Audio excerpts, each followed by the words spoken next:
Over the weekend, the Bethesda Twitter said that there was going to be no actual physical release for Starfield, and even when you bought the physical copy, it was not going to be a disc, it was going to be a code. So you're basically going to the store to buy a box with a code in it. Now, that tweet has since been deleted, and they've walked back. Now, most of the stuff I'm seeing this morning from Polygon and stuff like that is, hey, Bethesda, how difficult is this for you to do? Because some of the online sales stuff, like where you can pre-order online, says, yes, there's a disc. Some of them don't say there's a disc. Why is this so complicated for them, Pete? Big company, lack of communication. You'd think they would know what product they're selling. Like, hey, we have these 4 versions. These ones come with a disc. These ones don't. Yeah. I think they wanted to try something, but maybe after the whole, fiasco once again with the Xbox One launch, when they were like, it's digital only, no used games. And they were like, we're going to softly do this because then PlayStation's going to do another meme on us of handing a game to somebody. The days of waiting in line at midnight release is true as done. Yes, and so that kind of brings me to the thing. Like, even when we do a physical media releases, they're usually DRM tied, which drives me absolutely crazy. Yep. I think that there's multiple problems here. One is I really don't like the idea of going to a store. Like, why even bother at that point? Why not just tell Best Buy, look, guys, we're not selling it in stores. We're just going to do all digital stuff. Like, cool, Best Buy is going to get $5 a copy for every copy of Starfield that they sell. Yeah. Code for. Like, I don't even see the point, right? If you're going to DRM tie it and you're just not going to release physical media, if you're just going to do that stuff, I don't get it. Like, I don't understand why even bother. Why would you sell a box with nothing in it? Hype, shelf space. A lot of times whenever people go into like a GameStop, the company essentially pays for, like, it's same thing with beer. Rented shelf space. Boom. They want to have that there to remind you that it's there, because maybe you don't follow gaming as closely as we do and you walk into a GameStop, you're like, oh crap, that game's out. I forgot about it. Or like cardboard stands and stuff like that. Yeah. Yeah, I mean, it's advertising.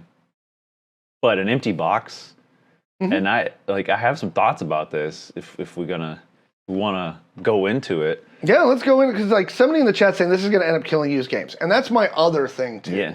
Is we've seen this with streaming, we're seeing it with Game Pass, we're seeing it with stuff. Gaming as an art form. Yeah. Right? And gaming is an art form, right? Just like film. Oh, yeah. Just like music. More so than any other art form, though, because like, if I really want to break it down, if I download a bunch of MP3s from iTunes onto my computer, right, I can burn those to a physical disc and stick them in any CD player under the sun, right? VHS, while some of that stuff's starting to wear, it's still around. Yes. Right? You can go, and there's actually a guy I watch on TikTok all the time who does, he guns garage sales for like people's VHSs. How often do you buy used games? I used to buy used games all the time, right? My entire second tier was used games, right? If it was one of those ones where I was like, I like this, but I don't $60 at launch like it, I would wait for it to come down in the used game market, and then I would go pick it up. I've done that. Also, loaning games. Loaning games is another thing, because I have some distinct memories from my childhood. Not even my childhood, shit. I borrowed Final Fantasy 15 from Sean. Yep. Right? On disc. There on have been a PS4. lot of times when Joe, Sean, and I have just, like, Joe still has my copy of the original, like, of not original, but the God of War for PS4. I was like, you should play this. Yeah. And I handed it over to him. Right. And, like, even as late as the PS4 system launches, we've talked about that infamous ad multiple times. Yes. At the PS4 system launch. Here's how you loan a PlayStation game. Yep. Right?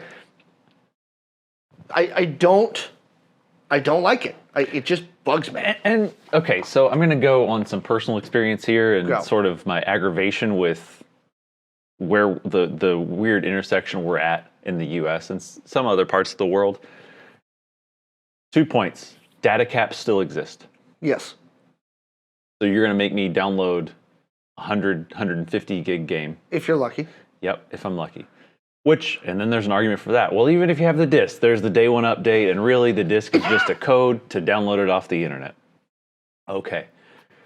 But then we get into a thing of coming from the rural area that I do. You know how frustrating it is whenever you don't have internet access, not to your own fault, but you just don't have internet access, and you have to sit there at 1.5 megabytes a second and download a 100 gig game. It's infuriating. It just completely mires and ruins the gaming experience, because I would have to put in the disc for it or start downloading it and be like, well, and it's been a time with gaming with Joe, I'm like, I'll see you in 3 days. That's it. So this is really, it's really anti-consumer for a lot of rural America.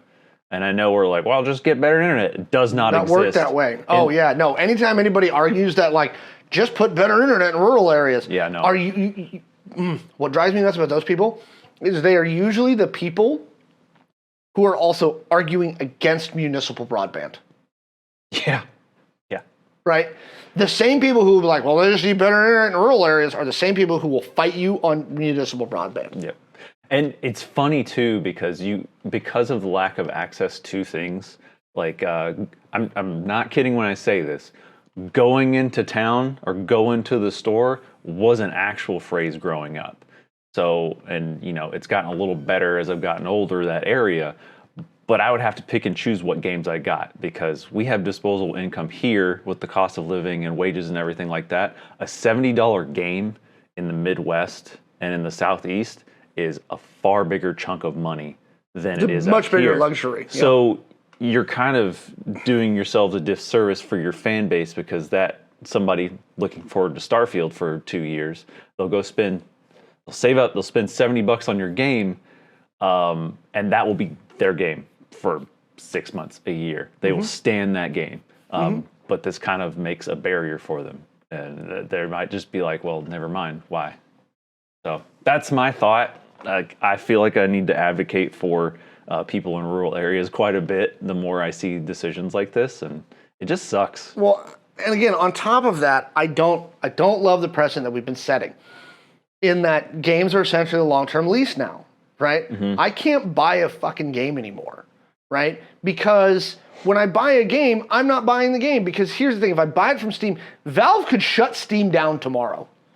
If Lord Gaben got a wild hair up his behind, now would he probably get sued? Sure, right? Yeah. But they legit, and we've seen streamers do this with movies, like, oh, that one's just gone. Yep. Right? We've seen rights fights and stuff like that, which is why you can't find Dogma on any streaming platform, right? It's because Harvey Weinstein's holding that hostage, right?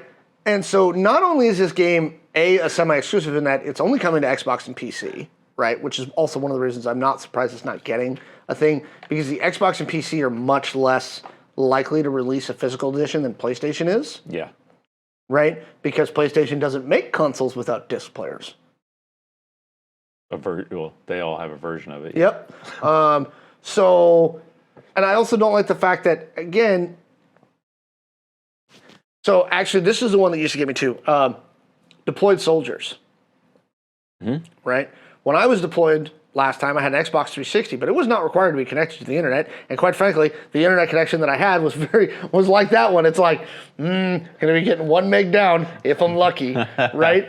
And so I didn't connect it to the internet, but you know what I could still do? I could buy 360 games. Yeah. And just put them in the player. Yeah. And play it. Yeah. I mean, and you could probably get care packages. Yes. From people with a game in it. Right. Yeah. I mean, I get that this is an inevitability. It's gonna happen. It's gonna happen because it cuts down on printing costs, which I know how much does it cost to print a disc, but they're looking at every cent. Oh, I know they're looking at every cent. But I just think that our infrastructure and internet, like, we're getting ahead of ourselves, and we're not there where this is a feasible thing. Just like all these places rolling out 4K streaming, YouTube 8K. I'm like, well, okay, you're going to eat up somebody's data cap that exists for some reason in like a week. So I don't know. I just think we're getting ahead of ourselves here. And kind of swinging this all the way back around, Bethesda, it shouldn't be hard for you to confirm. Now, fortunately for them, it's only June, and so they've got time to get these discs run. Right? Oh, yeah. It's just, what happened? I want to know what happened there. There was a breakdown in communication somewhere. Hey nerds, thanks for watching. Visit gamersheavenpnw.com for our merch store, which you can get cool shirts like this and rep some of my awesome art. Also, like and subscribe for more content so we can make more videos for you.